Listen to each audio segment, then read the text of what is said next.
Apparently, scary stories used to be big around Christmas, and if we want to resurrect the tradition this year, there's a vampire flick called Nosferatu to check out.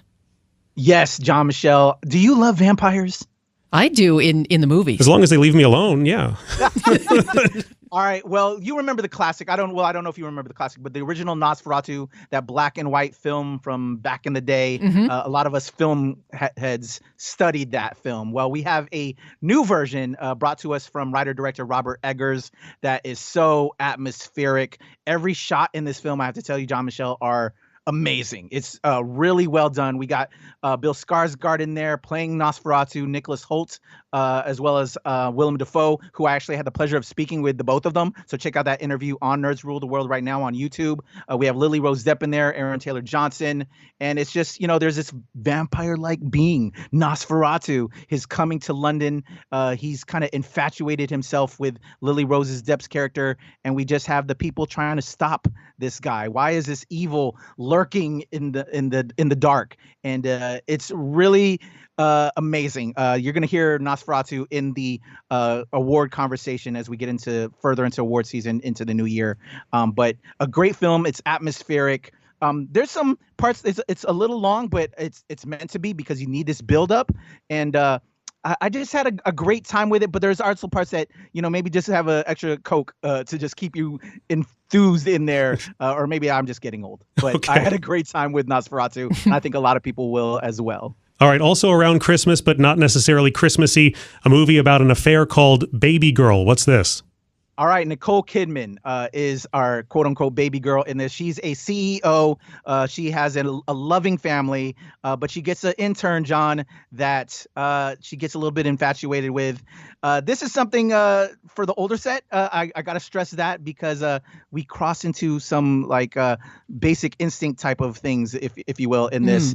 And she develops kind of an unhealthy relationship with this young intern. It is entertaining, but also might be a little on the provocative side. But Nicole Kidman delivers a great performance. And I know this is a film that will be definite water cooler conversation for a lot of folks. I don't want to give anything more because, again, it's on the risque side, but it is entertaining, and Nicole Kidman delivers a powerhouse of a performance. Well, next up, a movie I can't wait to see, the Bob Dylan biopic, A Complete Unknown. John and Michelle, you can't wait to see it? No. I highly recommend it. You're going to be entertained. I always, I was a subtle Bob Dylan fan, but Timothée Chalamet, who plays our Bob Dylan in this, is literally outstanding. I gave him a nomination for one of the best actors for this year. You're going to love this film. We're getting the origin story of how he came to New York, how he met up with, I forgot the character that Ed Norton plays, but Ed Norton, who's in this, is outstanding as well. I also gave him a nomination. Just a great film that kind of goes through how he comes to New York, how he starts this rise in his career as a performer, and is just a great film. And even if you're not a Bob Dylan fan, if you're a fan of music, this film will get you in there. And just a great film overall.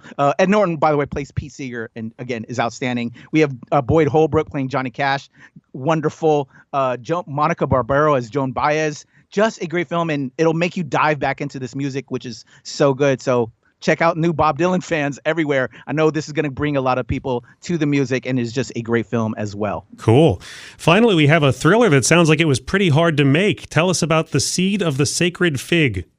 Yes, Mohamed Rasuluf. If I'm brutalizing his name, I apologize. But yes, this is a very interesting film. It's got some nominations. I know I put one in for it as well for Best Foreign Language Film. But it's set in Iran, Tehran, where a lot of the people are uprising, and women want to be treated equal, which is what we all deserve. And it just goes against a family that's kind of set in its old ways, and also has to enforce the rule of the law. So there's a division in this family. We have some great footage that was shot entirely in secret that is incorporated into this film that kind of really shows what was going on in Iran.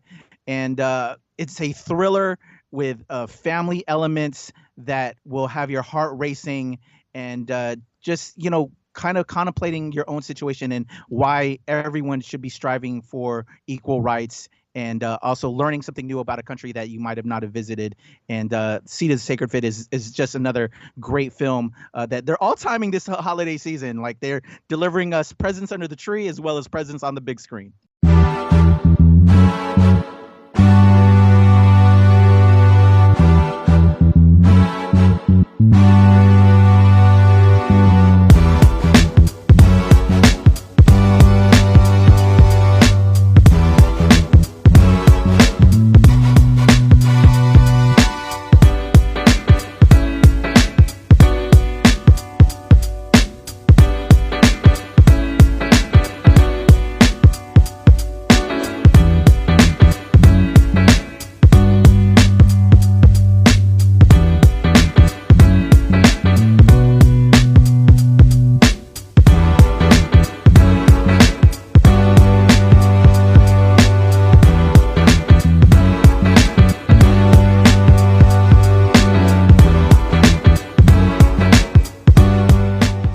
Pleasure chatting with you. Love to all my nerds who rule the world. Yeah. Nerds rule the world. Yes, we do. Thanks. Nerds rule the world. Thank you. I love the nerds ruling the world, so more power to you. Patrick, what up, man? And yes, they do. Nerds rule the world, kid. Yes, sir. Thank you. Awesome. Kuya P, nerds rule the world. Hello. Yes, they do. Yes. Oh, Nerds rule the world. I got. It's in the title of your show, like Nerds Rule the World. Like, I want more Black weirdos on screen, and I don't feel like we ever get to see that very much. Thank you so much. Nerds do rule the world. Yes. Thank you. Thank you, Nerds rule. Love it. It's your boy Kuya P, nerds rule the world. Thank you so much, guys. I appreciate you. Do. They rule the world, all right. Yes. Take care, Tony. Thank you, guys.